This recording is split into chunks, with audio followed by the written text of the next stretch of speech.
Hi, friends. Thank you so much for many of you who commented on my last post or just gave me a thumbs up about what I shared.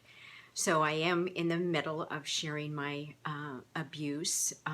sexual abuse as a child. And I talked about in my last post how for many years I tried to achieve, was the good girl, and then between the ages of 18 and 22 became the bad girl and very promiscuous and involved in very unhealthy relationships,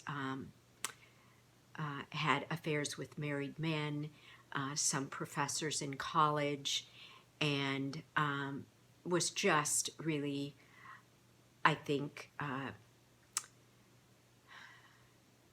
really just acting out of what I felt I deserved. And so I want to go on in my story. There certainly is more there, but I want to try to keep these posts a little shorter in content. So after, you know, that period of time, I of course started working at the juvenile facility that I talked about, where I worked with wards of the court, children who had been abused in some way and taken out of their home and placed in our facility. And I worked there in college, and then after college, I got the job when I was about 20.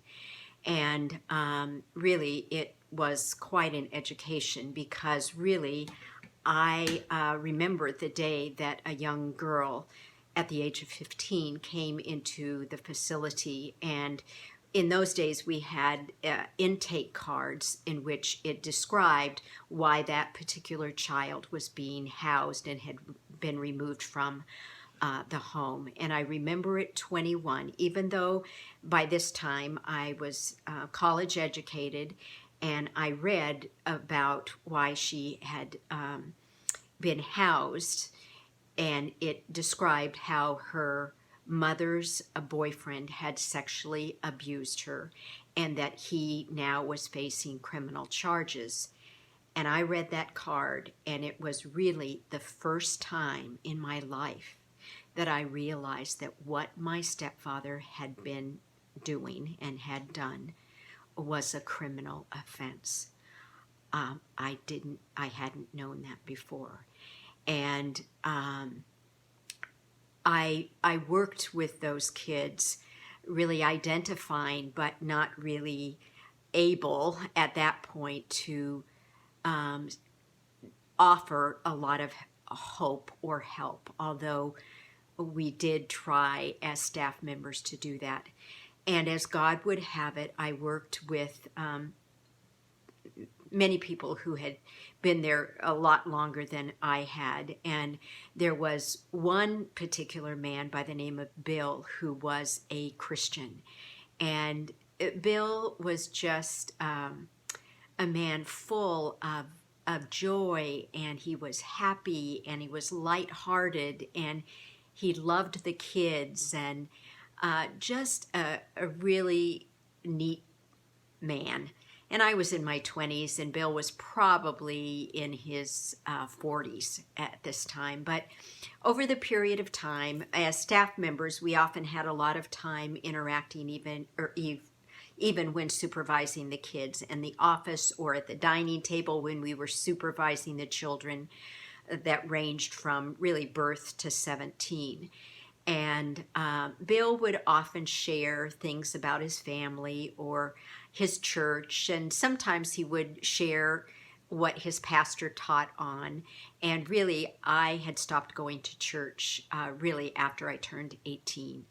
And so I think Bill must have known by our conversation that I had been churched as a child, because I knew the Bible, and he would tell me something and I would comment, but he was just, I know he and his wife Pat began to make me a project of prayer. And he, over a period of several months, would invite me to church, and I would just say no. No, I'm not interested, but thank you. And we had there was just something about him. And so over a period of time, as I worked there, almost toward the end of when I was changing jobs, I had worked there almost 3 years. Bill again asked me to go to church, and something in my brain just kind of said, just go this one time, and he'll finally, that will satisfy him, and he'll stop asking. So I had not been in church in a long time. So I asked a girlfriend of mine if she would go with me. So we planned this. This was in February of 1977. And so my friend and I met Bill and his wife, Pat, whom I had previously met before at his small church in Southern California. I think it was in the Upland area, somewhere around there. But we met at the church, went in, and there were about 200 people there, and people just began singing and lifting their hands, and it reminded me of my grandmother's church, kind of just the joyfulness, and also there was a Pentecostal bent, and my grandmother was Foursquare, so I was familiar with those surroundings, although that's not the church in which I grew up. And so as we're singing,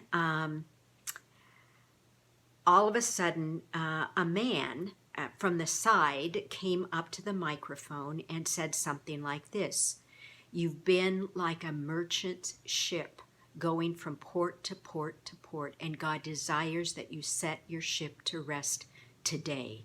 And when he said that, something came over me, and I absolutely began to cry uncontrollably and just sobbing. I had to sit down. I was crying so much, and my girlfriend looks at me like, what's happening?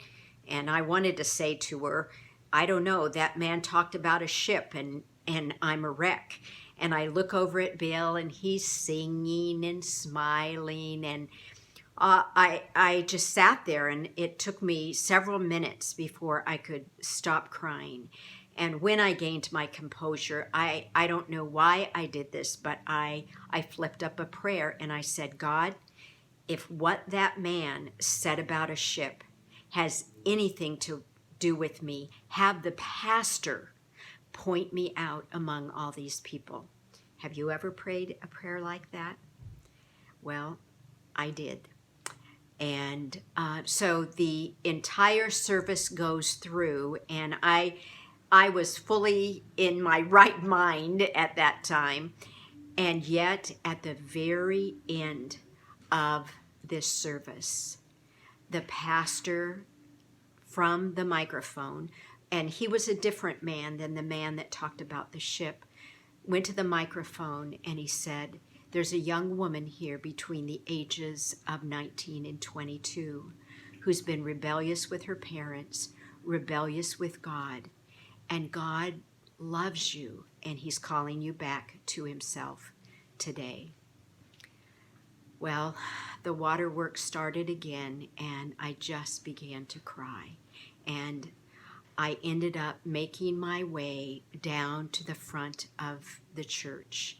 And I remember this so vividly. And in fact, I have this service that I bought the cassette tape of that night just to be a validation of what God did. And as I sat with that pastor, he said, "Jan, I could have called you by name. The Lord has shown me your entire life. But I want you to know that God loves you. He has always loved you. And it is not, you haven't sinned too much. You've not gone too far. It's not too late for you." And I prayed with that pastor that night. And I just said to God, "God, if you can do anything with the mess I've made of my life, I will give you my life." And I did that night. And that began the process of change. It didn't change immediately, but that was a life-changing decision that set a new trajectory in my life. And I hope you'll join me next time. See you then.